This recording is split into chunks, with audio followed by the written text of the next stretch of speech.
Welcome. My name is Stephen Gardner. I'm a faculty member here at the law school. I'm also faculty director of the Promise Institute for Human Rights.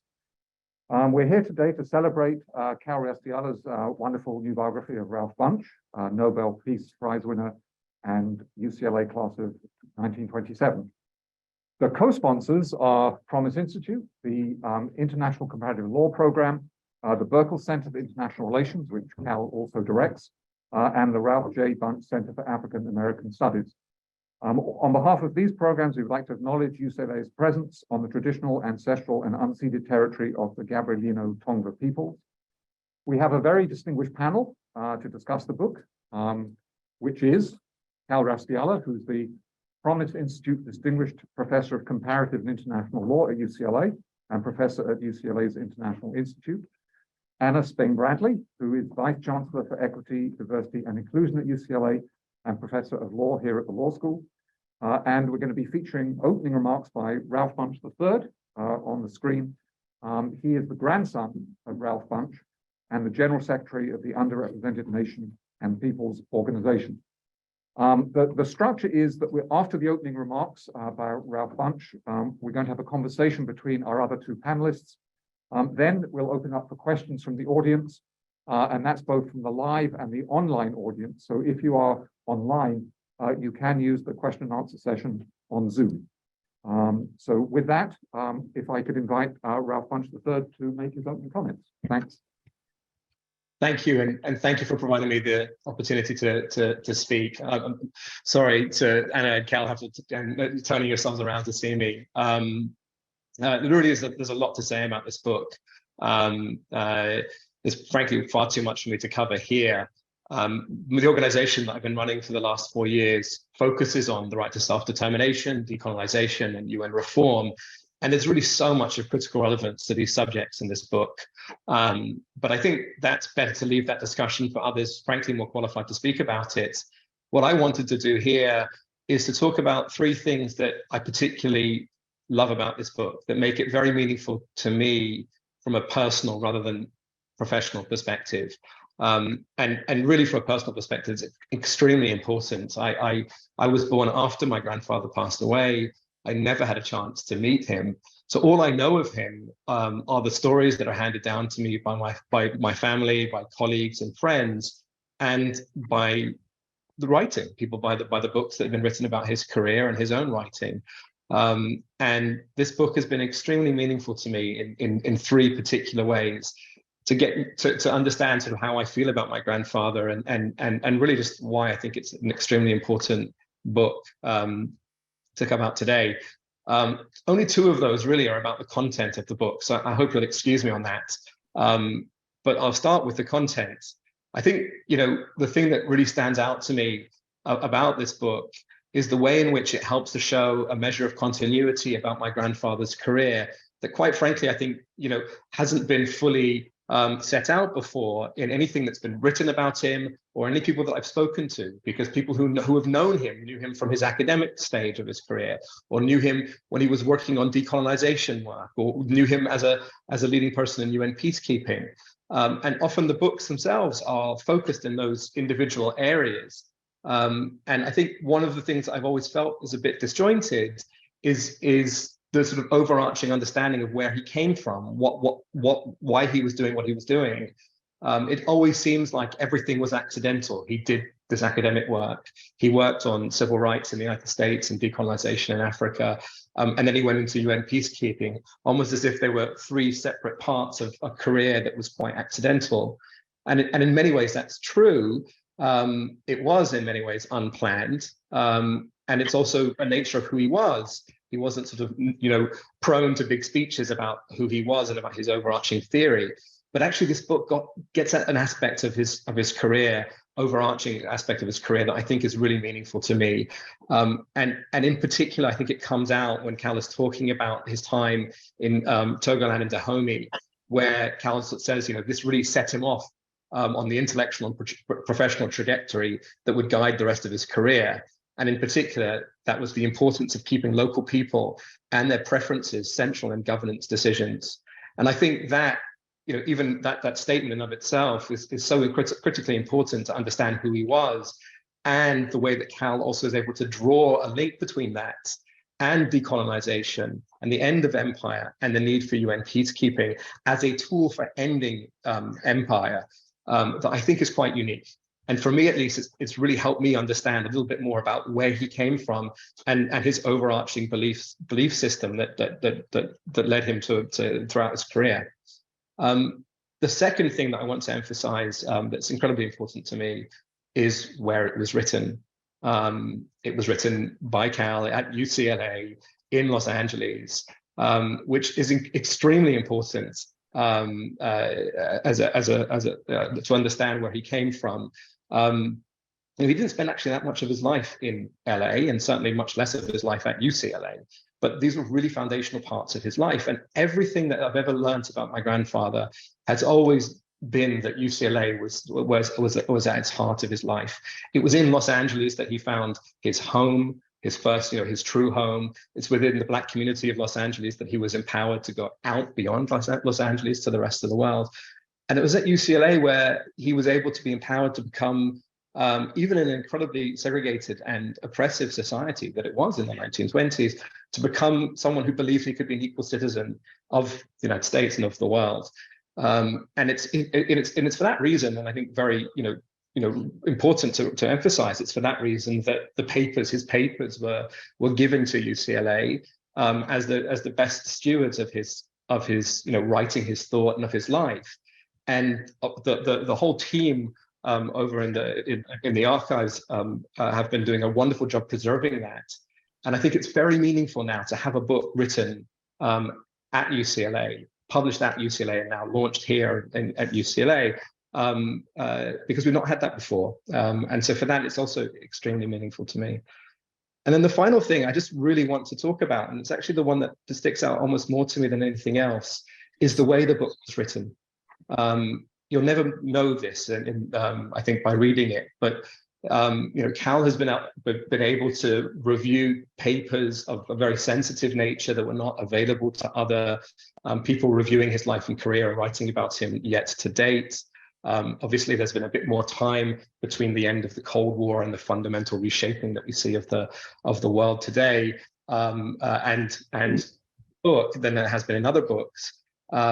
And that gives Cal a sort of a unique opportunity and perspective to evaluate his life in a way from a distance, compared to other biographers who knew my grandfather.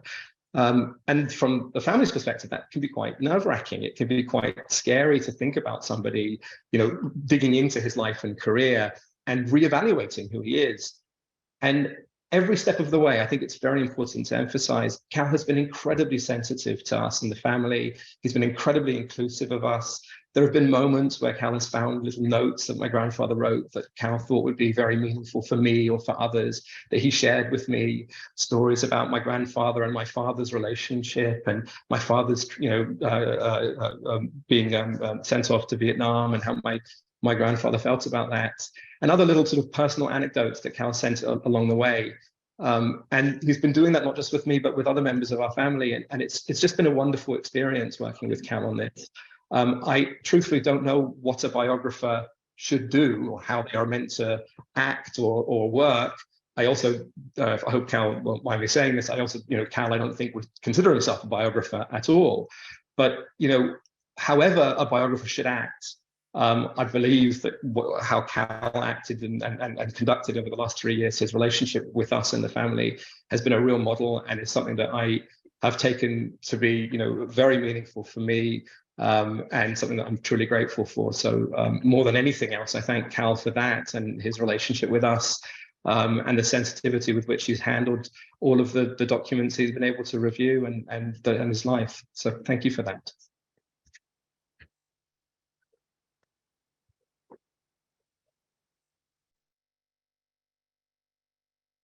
Thanks. So we'll now turn for about half an hour to a conversation between our two other terrific panelists.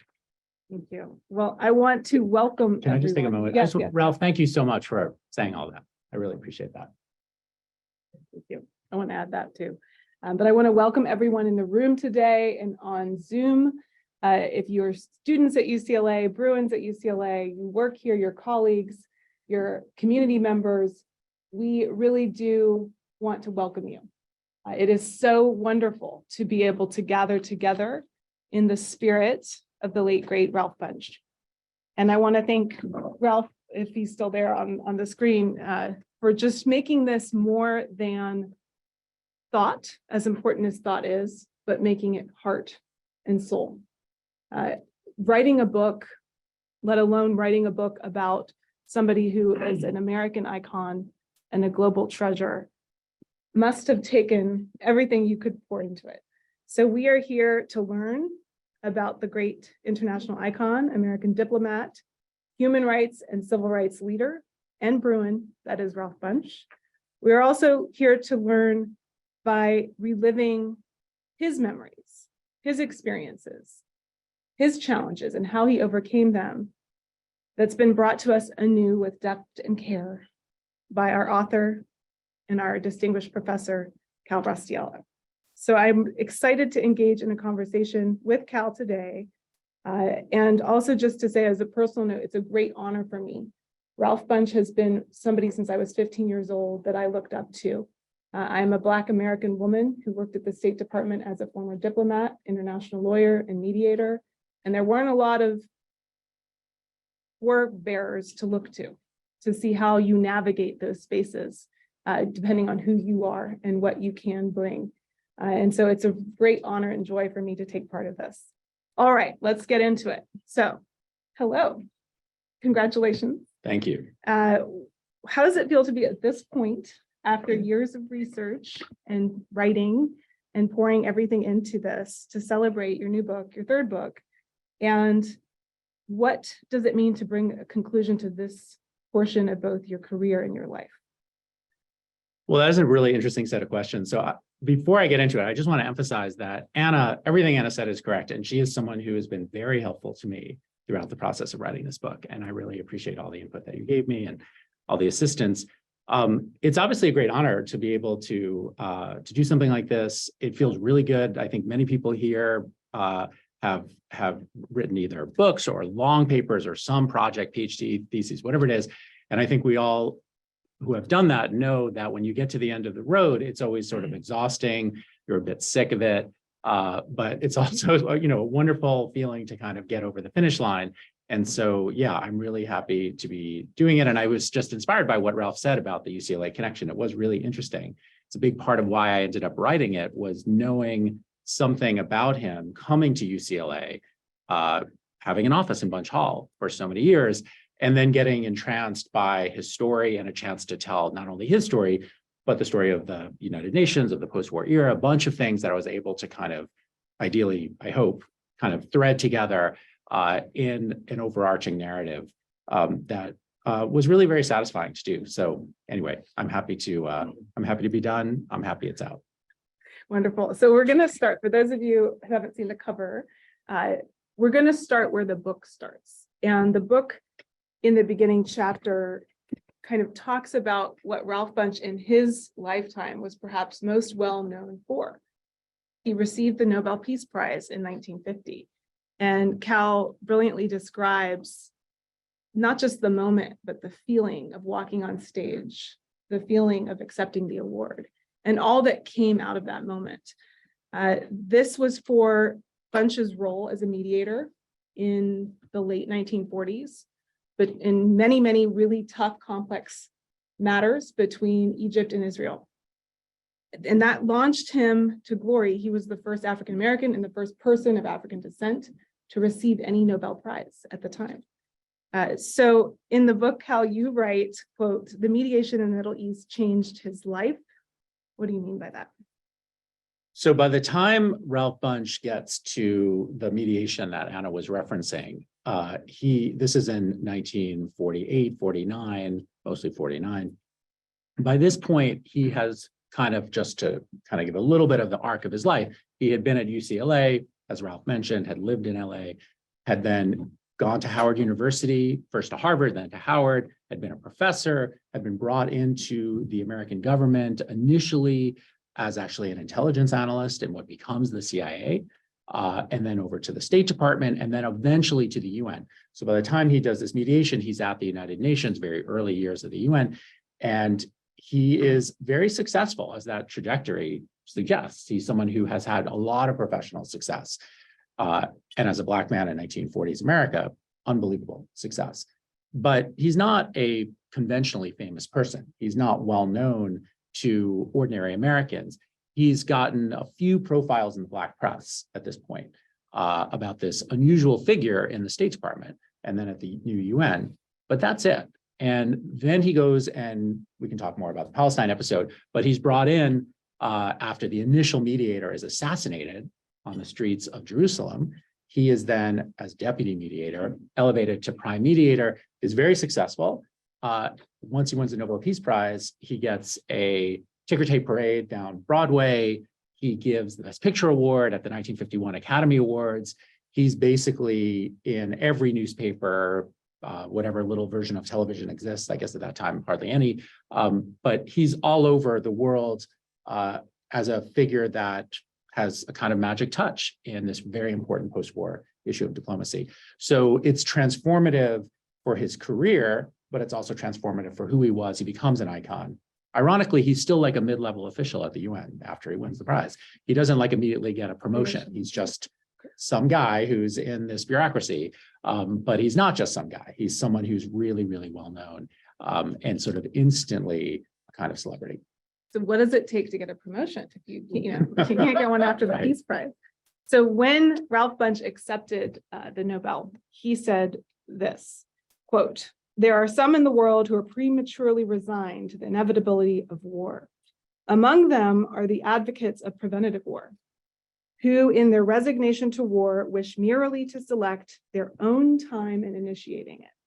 He went on to say, "The objective of any who sincerely believe in peace clearly must be to exhaust every honorable recourse in the effort to save the peace." As international lawyer and scholar that you are, in this field, we're well versed in the idea of preventative war. Did anything about your experience in getting to know Ralph Bunche change your own view on preventative war? It's a really interesting question. I've not thought about that. I think he probably not on preventative issues. I think learning about his work as a mediator and appreciating that conflicts could be managed, not solved, but necessarily, sometimes solved, but at least managed. That was really something I knew, of course, something about. You're a mediator. Alexander's a mediator. I've worked with other people who are mediators, but this was another level to it. And I really got into the nitty-gritty of it. And that was, I guess, enlightening in the sense that there was more that can be done. And so I have maybe a renewed focus or interest in mediation for conflict. All of that said, I think were he here, he would agree that there are some conflicts that cannot be mediated. For him, his personal experience, the one that was most striking was, of course, Vietnam. Too big, too much at stake for that ever to really work. So I think he himself understood the limitations, but aside from true superpower conflicts, and that would probably apply to Ukraine and Russia today, though people talk about mediation for that, it's very difficult. You can do more with mediation than maybe I appreciated. So that part, yes. I think the other international law question before we move into Ralph's life more deeply is this idea of colonialism. He was coming up in the 20s and 30s as a undergrad here at UCLA, turned PhD student at Harvard, and he was focused on the cause of ending empire, as you describe. So with that, he did so much in this space throughout the decades. He wrote his first book, A Worldview on Race, which is, I believe, in the archive. Cal in the book describes this evocative moment where Ralph is on a large ship. I don't know what we call it in the 30s. Yeah, sure. Ocean liner vessel approaching French West Africa and his later years in South Africa. And, he had all of these touch points that then landed him in the role of helping architect the post-World War II UN trusteeship system to help countries who sought independence, who sought self-determination, transition from colonialism to something new. Why do you think that for Bunche, this was his life work throughout the decades? Why was colonialism and ending colonialism so important to him? Yeah, really good question. So, when he's at UCLA, so first of all, for all the students in the room and because everybody here is sort of a Bruin, it wasn't this campus back then. It was what's now LA Community College, I think. It was a different campus, and it wasn't even technically UCLA. We pretend like, of course, it was UCLA. It was actually University of California, Southern Branch. So there was only one university, so little technicalities for the Bruins. But yes, he loved UCLA, as Ralph III mentioned. And when he was here as a student, he started to think a little bit about international affairs, but not that much, actually. He gave a very interesting speech at one point. There was some kind of competition, and he talks about international organizations and peace. And this is, remember, between the wars. He doesn't know that World War II is coming, but he's talking about the problems of war. And so it's sort of on his mind. But when he shows up at Harvard for his graduate work in the Ph.D. program, he's not focused on international affairs initially, let alone decolonization. But he's drawn to it. And I think he was drawn to it for a number of reasons. One, because it was a tool of racial oppression. And he, from personal experience, understood that and was concerned about that and was politically active even then. He becomes much more politically active later, but he's interested in that as an issue.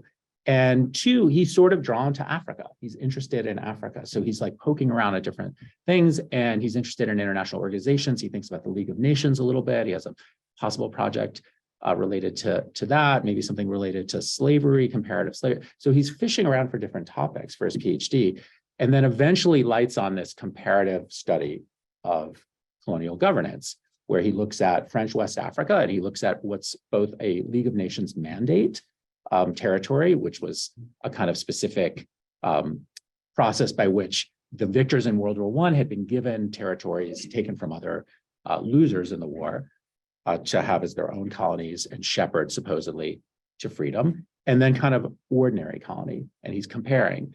And so in some ways, it was just a little bit of happenstance. So he was in that zone, but he ends up lighting on this particular topic. And it's a pretty good topic. And then when he ends up going and doing his field work, which really almost no one had done, he was one of the very first people to do any kind of field work in Africa, that really sets him off. And he sees this as a huge issue of justice, an interesting political problem, and an important kind of geopolitical thing. So it kind of starts to wrap together for him, and he stays in that for the rest of his life. And I think that's so interesting, tying back to what we heard from Ralph Bunche III, this question that strikes all of us at some point. What you can do, the impact that you can have in the world is shaped by who you are. And for Ralph, I now want to turn to his experience as a younger person growing up in America at the time that he did, as a Black man, as a Black diplomat, and to the title of the book, The Absolutely Indispensable Man. You vividly describe throughout the book these tense, what I will call dichotomies, where here he is, Ralph Bunche, the lauded diplomat, walking at the side of presidents and secretary generals on one hand, and the next week he's traveling, and it's segregation and it's Jim Crow, and he can't sit with everybody else, and he's subject to constant indignities. And I think, Cal explains this in the preface to the book. He takes great care, you do, Cal, to think about how, as an author and biographer, do you tell the story of somebody whose life and experiences necessarily are really different from your own, while still not shying away from those sorts of moments, because that's what shaped Ralph Bunche. So I think, we would all benefit from understanding what you learned, perhaps through those, notes and things that hadn't been looked at before in the archives. How did Ralph Bunche, for decades, hold these multiple identities, and what kind of emotional and personal toll did it take on him? Yeah, that's a really hard question. So first of all, I did struggle with this issue, and you and others were very helpful in kind of thinking through how to deal with these dimensions of his life. And I'll note, as I think many of you know, this is not the first biography, and so there are other books out there that I think cover to some degree, his personal life, other aspects of his career in greater depth. I focus on a kind of particular angle. But nonetheless, that is hugely important, and you're absolutely right. And when he's at the State Department, for example, one of the reasons that he's attracted to the UN when he gets, first he's sort of seconded from the State Department, and then he's given the opportunity to stay at the UN. And he takes it in large part to get out of Jim Crow Washington. That is a huge part of it's not the only reason. He's already a true believer in the UN. He thinks the UN is really important. The salaries were tax-free. There's a few advantages, but there's no question that Jim Crow in Washington was something that he could barely tolerate, and that he wanted to get Ralph's father, Ralph Jr., had been born. There were 2 older sisters as well. Wanted to get his kids out of that and bring them to New York, which by no means was a racial paradise, but compared to Washington at that point in time was significantly better. So this was something he's constantly navigating. And you're right, he's of course going back to Washington periodically. Every president tries to bring him back. So Truman tries to bring him back, offers him, I think, Assistant Secretary of State. And then every other, Eisenhower, they're all trying to bring him back. And he always says no, as he does to Harvard, as he does to Princeton, as he does to all these incredible academic opportunities he gets. He always says no. I think with regard to Washington, a lot of it was related to the issues of segregation in Washington. But of course, by the 60s, things have changed. And Washington and New York are less different at that point, but he still doesn't do it. But in any event, yeah, that was a huge, huge challenge for him. Were he here, he would probably point to his grandmother, who essentially raises him from 14 on and instills in him, this is his words, a strong sense of racial pride, but also a strong sense that he could compete with anyone. And as he himself said in several occasions, he loved to compete, especially against white people. And so that was sort of a motivating force. So it was both something that was difficult, but kind of gave him energy in his telling. So I'm sure he obscured some of the difficulties because he was a relentlessly optimistic person. So I suspect, and there's substantial evidence to suggest that he wasn't always maybe honest even with himself about some of the challenges, but he viewed this as something that he could rise above and that he can actually win. And in fact, he did. So this is critical, and I want to go there in a moment, but there are 2 women in Ralph's life, at least, who, but for them, he would not have been all that he was. Lucy, his grandmother, and Ruth, his wife. And just tell us a little bit about their stories as figures in their own right. And, are you going to write a biography next about, I'd like to know more about Lucy. Yeah. Well, so I'll just emphasize again, this is pretty much a professional biography. So there's not a ton of family life. Ruth, his wife, appears many times, but I don't really get into their relationship very much. And his grandmother appears early on. She passes away when he's at Harvard in graduate school. So she kind of exits the story pretty early, but she's a huge influence. And he, throughout his life, is constantly talking about her and her. So I said a little bit about her. I'll just add in terms of his grandmother. She really pushed him to go to college, number one, which was, first of all, for Black Americans in the 20s, unbelievably rare.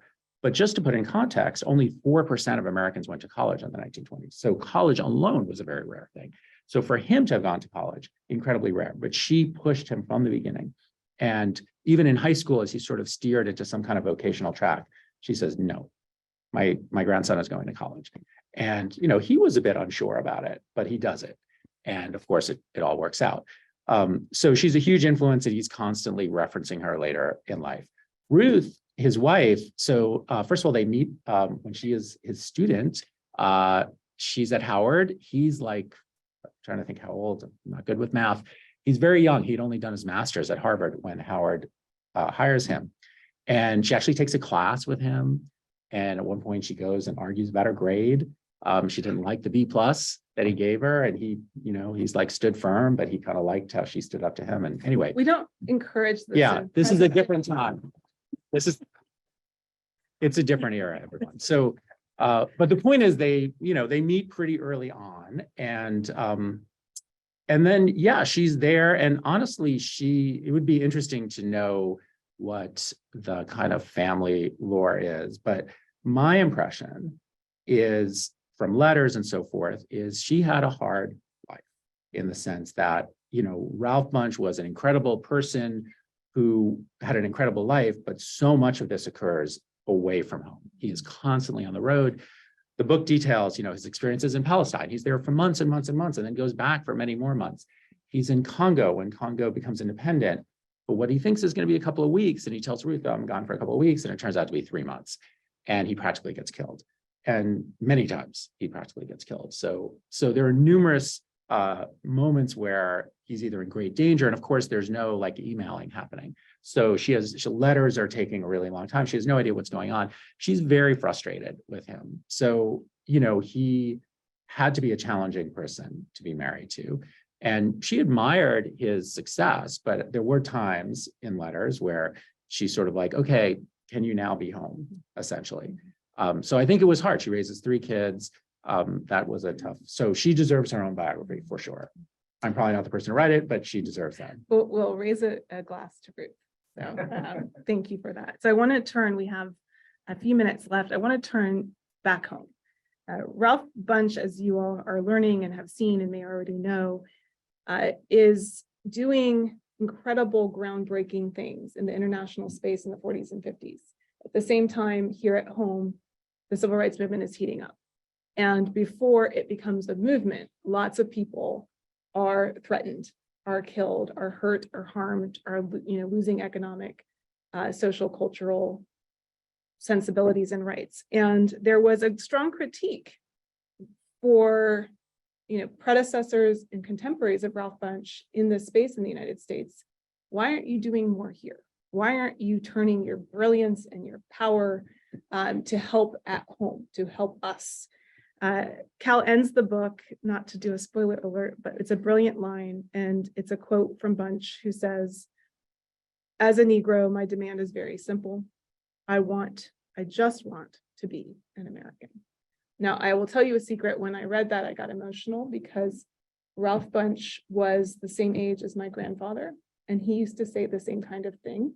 And he grew up sharecropping on a tobacco farm in North Carolina, former plantation, still there, and had a very certain outlook that at that point, when they grew up, you just wanted to be what you deserved to be, which was a citizen of this country. Fast forward to the civil rights generation, Ralph's son, my dad's era, and it was different.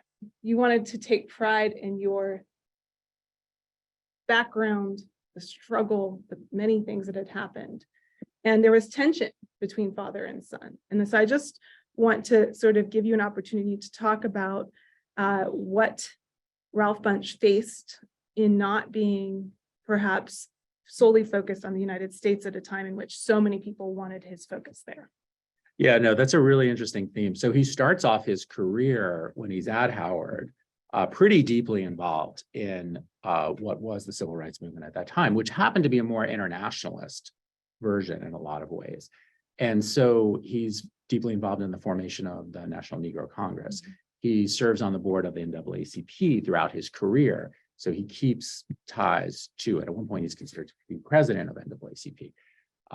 He's active, but absolutely, as he goes through his career and as he gets to the UN, his focus is on Cyprus or Yemen or all these different conflicts that are going on around the world. And so he is drawn away from those things. And in fact, towards the end of his career, at one point, he gets a letter from some students at Howard who basically say, hey, we're sitting around in the dorm talking about different people, and we've noticed you don't seem to do very much in the civil rights movement. We're wondering what you're up to. And he is like hopping mad about this letter because he feels like this is an affront. And, so he kind of sends this pretty testy reply back to these undergrads.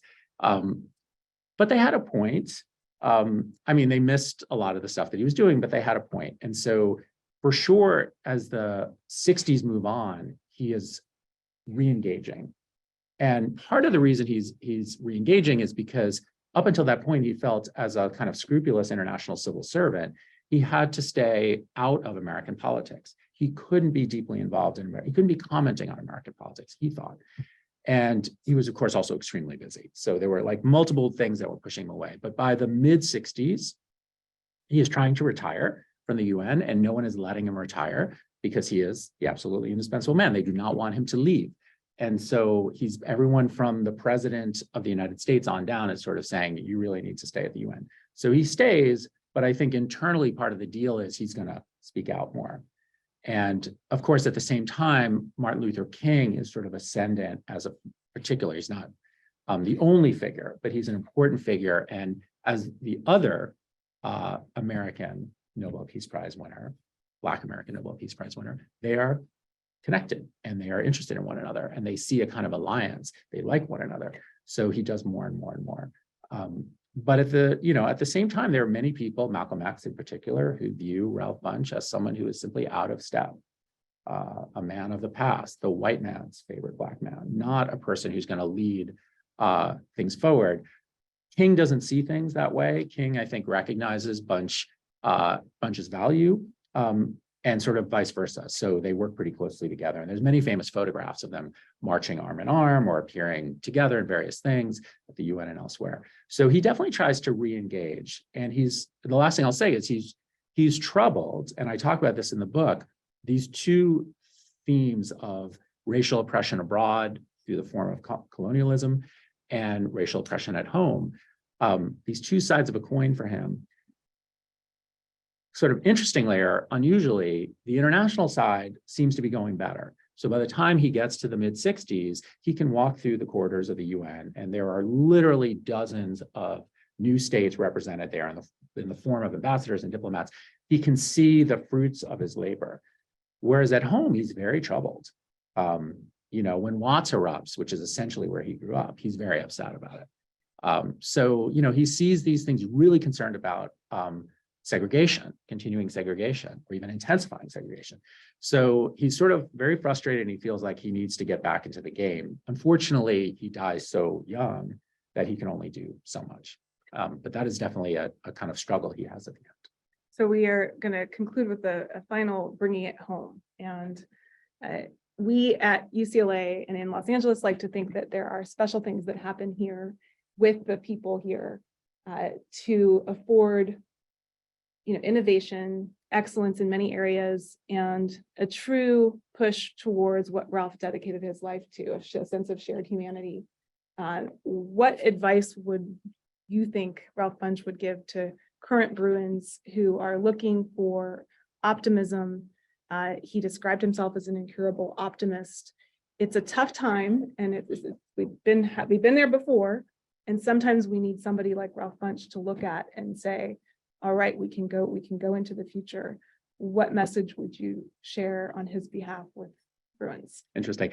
I mean, I think there's two things that he said pretty frequently. And one was he was definitely an optimist, and he definitely believed that at some point somebody asked him, how do you succeed as a mediator? This was after he wins the Nobel Prize. He comes back from Palestine. And, he said something like, you pitch and then you pitch some more and you keep pitching. Basically, you don't give up. So a huge part of his belief system was you keep at it, you work hard. And he was an incredibly hardworking person. So he would definitely give that form of advice. And I think if he were here, he would offer that up. The other thing that he gave throughout his career was, and, this is dear to my heart and probably yours, is be more international.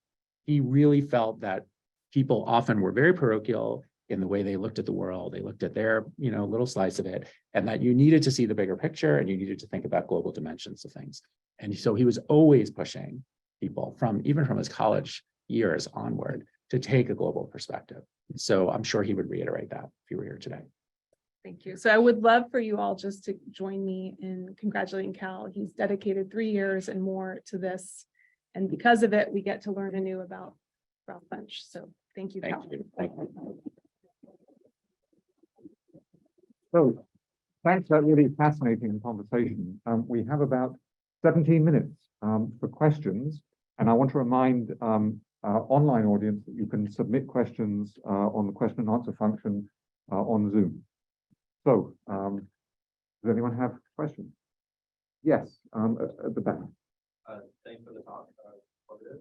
I'm wondering if you could explain a little bit more. You mentioned the importance of international work as well as Ralph Bunche's return towards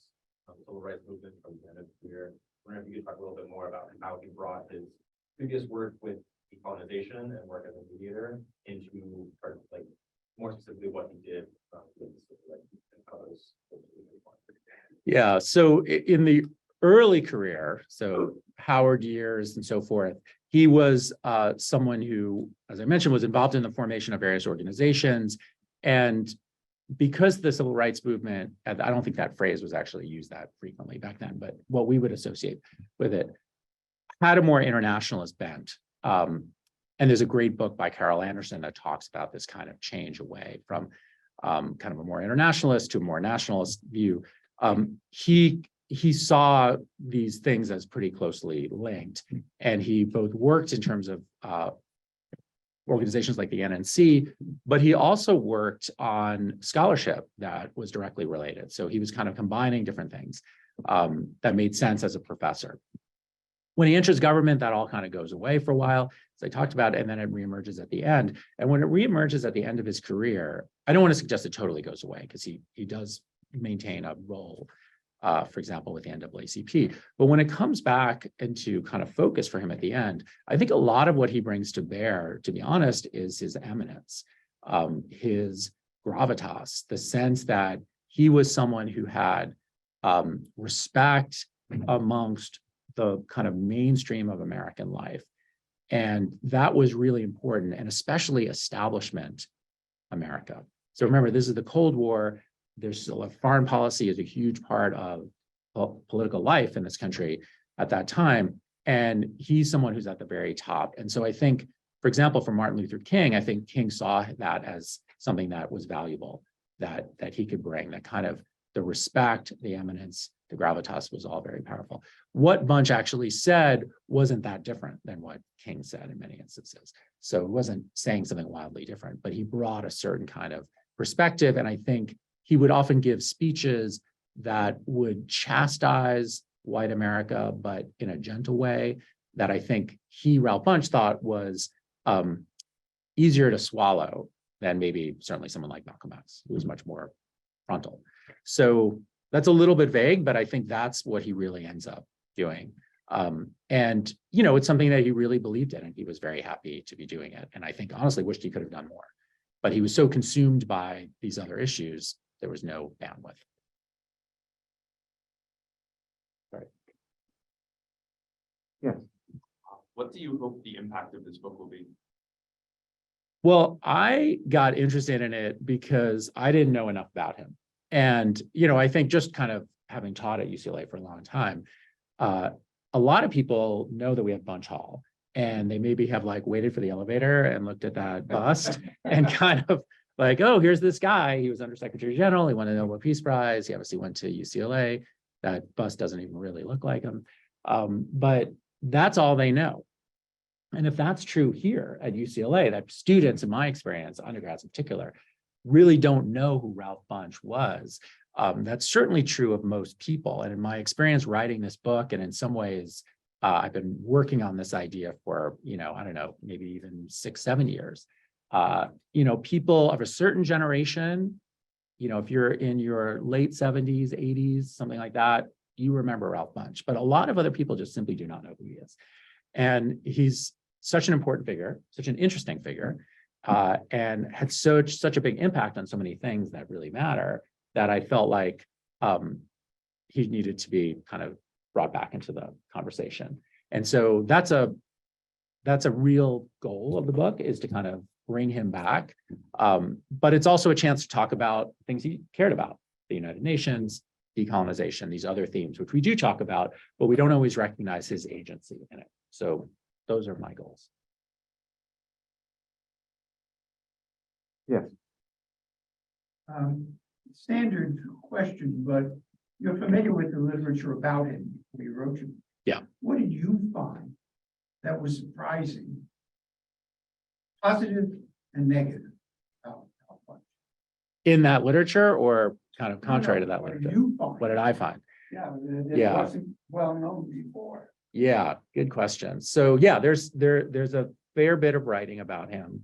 The last kind of major biography, there was a kind of unusual biography that came out in 1999 and then 1993. So it's been a while. But all of that work, I think, didn't, I don't know if this is something I found about him, but this is just maybe reiterating a point that Ralph III made.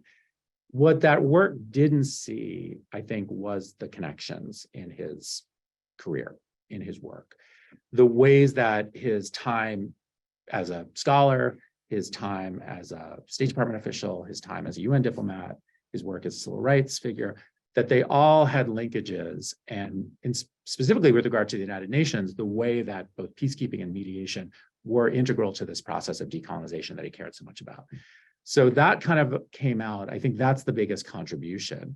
There were, of course, little facts here and there about him, things about him, but I think the previous work had gotten to him as a person pretty well. I think what maybe it did less well, or at least what I added, I hope, is how he fit into broader themes in the post-war order, how he helped create that order, and how he helped make the United Nations what it was at that time and what it is in fact today. That the UN had an initial vision, it ended up being something quite different, and he has a really big hand in that. So I think it's more of a synoptic issue. Do we have any online questions? Yeah. Yeah. I have a few online questions. I'm going to combine a few together. So there's a group of questions asking about what were some of the very specific skills or talents that Ralph Bunche had that made him such an effective negotiator, and how did his background contribute to his understanding of human behavior that made it? Great. So in terms of his skills as a mediator and negotiator, he was, first of all, very charming by all accounts, kind of a person that people liked and trusted, and he leveraged that. So in his famous mediation in the island of Rhodes, where he kind of serially met with Israel and Egypt, Israel and Jordan, Israel and Syria, Israel and Lebanon, though he didn't do the last two directly personally in the same way. He is very skillful at, he was a really good pool player. So he played a lot of pool when he was at UCLA, when he was in high school. And so he would shoot pool with, the Arabs and the Israelis till like midnight, and then have a few drinks. And then when they kind of think like the night's over, he'd say, okay, now we're going to get down to cases and we're going to talk about whatever, the Negev desert. And so he would use the social context to kind of loosen people up. But then he was also very good at using formal elements. So he would toggle between the informal and the formal. So he then the next morning, or maybe it was like noon, he would get them around a table and he would have a gavel and they'd all be in suits and ties and it would be very serious. And so, and he had techniques. He had something called the Rhodes formula, where he was like a kind of intermediary. It's a little bit complicated, but I'll just note as an aside that his techniques, there's a kind of interesting vignette about the way it was eventually applied to what was known as the Watts Gang truce here in Los Angeles in the 90s, and that his techniques were used and kind of adopted in that truce. So he had a number of different both personal elements, personal qualities, and techniques that made him really effective. So, but I think the number one thing is people trusted him. They seemed to really believe that he would work in their interests.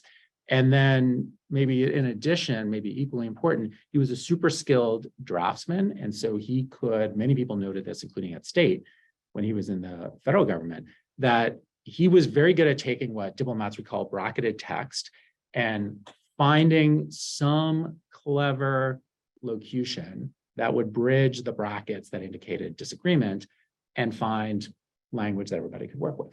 That's a really important skill. And it's a skill for a treaty writer, but it also can be a skill in kind of more informal forms. So he was just very, very good at that. So I think those different things really made him kind of the best mediator of the post-war era. Yes. I think you were in the book. What might he have to say about some of the current conflicts, or what many have to say about what has been pointed as the neoliberal, not the neo-colonialism taking place in the continent of Africa today, with the great powers who are scrambling for resources? Yeah, this is an interesting issue. So even during his lifetime, he dies in 1971, a lot of kind of formal political decolonization has taken place by the time he's nearing the end of his life. Even by, the early 60s, much of Africa, most of Africa has become independent. So in a sense, his dream, his desire for the end of empire has occurred. But pretty quickly, there's a focus on, well, that's not enough. What about the economic controls? What about what starts to be called neocolonialism? What about what becomes the new international economic order effort of the 1970s, which he is not alive for? And I point out in the book that he is certainly aware of those things. And interestingly, when he's at Howard as a scholar, he's kind of writing often in a Marxist kind of mode, which, to be fair, was pretty common back then. But that sort of falls out of his thinking. And so he's not particularly focused on those issues. And I think it's partly that he becomes the peacekeeping person. He becomes the mediator. He's drawn into security issues rather than economic issues. So he tends not to think a lot about these more informal economic forms of control that the West continues to exert over Africa. Though there are times when he can't avoid it. So for example, Congo, when Congo becomes independent, there's almost immediately a civil war in which the richest province, Katanga, that has all of the, or virtually all of the valuable minerals, breaks away, mostly supported by Belgium. And it's this big Cold War issue, but it's also very much about like the last stand of white supremacy in Africa. And Bunche is there on the ground and he's deeply involved in all of that. So again, it's not like he doesn't see it, but I argue in the book that he's not that focused on it and that he almost has a little bit of a blind spot for it. So it's a bit hard to say what he would think today because he didn't have enough, I think, enough focus on it even at the time. He just didn't talk about it very much. So it would be pure speculation, but I'm sure he wouldn't like it. But it just wasn't something that he particularly focused on. He was much more interested in the political, the diplomatic, the military, those kinds of things. All of that said, he was frustrated by, again, in Congo, the way that Belgium was attempting to kind of keep their hands on the wheel, even as they were supposedly handing over independence. And he saw that as a very cynical maneuver. So I think he would be equally, disparaging towards what many Western powers did in the aftermath, and to some degree to continue to do today. So he received his Nobel Peace Prize in 1950, he died in 1971, right? And he received the Nobel Peace Prize for work he did on internet politics. How did he view the developments subsequent to that in the region? Yeah, great question. So he maintains connections to the region throughout the rest of his career. And the Israelis in particular like him a lot. He was someone who they wanted to keep as mediator, and they want to keep as mediator in future instances. After the Suez Crisis in 1956, 57, when the UN stands up, what's the first sort of major peacekeeping force, which he is sort of directly putting together. He's dealing with the Israelis all the time, as well as the Egyptians and others. So he keeps his kind of fingers in the region, though he doesn't really like it. He wants to get out all the time. And he's kind of sucked back in. But he was troubled by what he called the refugee problem, what we would today think of as the problem of Palestinian nationalism. And so, he knew from the beginning that there was this problem and there were these refugees and they needed somewhere to go. And Gaza itself was an issue, even in the 40s and certainly in the 50s. So when the Suez Crisis is happening, a big part of it is surrounding Gaza, about Gaza. Who's governing Gaza? How is Gaza being controlled? Is the UN in charge in Gaza, et cetera? So he sees all this. And at one point he goes there, this is a few years later, maybe like 1960 or something. And he comes back and he says, I talked to this farmer who was like a Palestinian farmer. And he told me how he'd bring his kids right up to the line of Israel and to look into Israel and say, that's our land. You can't go there, but that's our land. And that Bunche saw this as an example that the moment you take the troops away, the problem is going to reemerge, that there's no actual solution that's been imposed or achieved, that it's simply a Band-Aid on the peacekeepers. The international community's efforts are simply a Band-Aid. So he saw all of that and didn't like it. So I think if he were here today, he would be really troubled by what's going on in Israel today.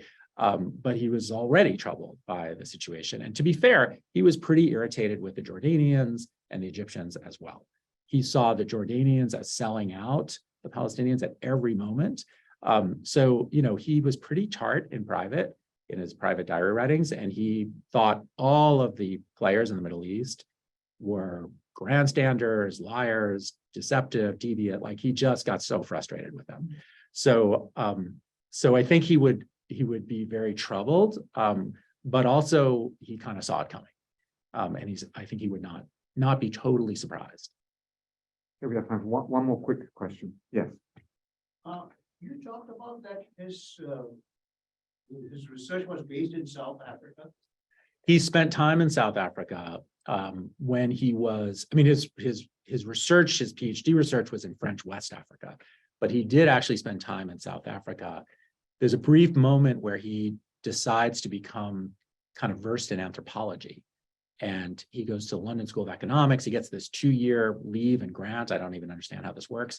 But I guess things were easier back then as a professor to get extensive leave. And he takes off and he spends all this time traveling throughout Africa. That's later in the late 30s. Because there is another anti-colonial movement that really started in South Africa, as you may be aware, that was by Mahatma Gandhi. And there is a plaque in Petersburg or some kind of South African station. It's actually a plaque where the apartheid movement in 1892 started from there. Do you think he had any connection with Mahatma? He certainly was aware of Gandhi, of course, and he had a lot of connections to high-level Indian officials. He worked closely with India is probably the most significant anti-colonial player early on in the UN's history. So one of the things I talk about in the book is that although Bunche has a hand in, and I described the trusteeship system of creating the trusteeship process, which was a kind of updating of the mandate system, in fact, the General Assembly becomes the place where decolonization is really rhetorically attacked and in some ways politically attacked. And India is one of the chief proponents of that. So not Gandhi directly, but Gandhi's thinking is obviously kind of influencing some of that. So, and then of course his relationship with King looked to Gandhi. And at various points, King actually tries to get Indian officials to come to his Nonviolence Institute. And he tries to get Bunche to help him. Can you talk to Menon, who's the Indian ambassador? Can he come? And none of it ever works. But so there's a lot of connections like that. As far as I know, they didn't meet, but I can't say for sure. Because you see that what happened was that King went to India in the late 50s, and he says that he's going to India on a pilgrimage. And he stayed at the place where Gandhi was actually living, which is Mani Bhavan. And the press, unfortunately, did not cover it as it should have at that particular point. I didn't know that. Okay, well, we're out of time. So thanks so much to our Thank you. panelists and to all of Thank you.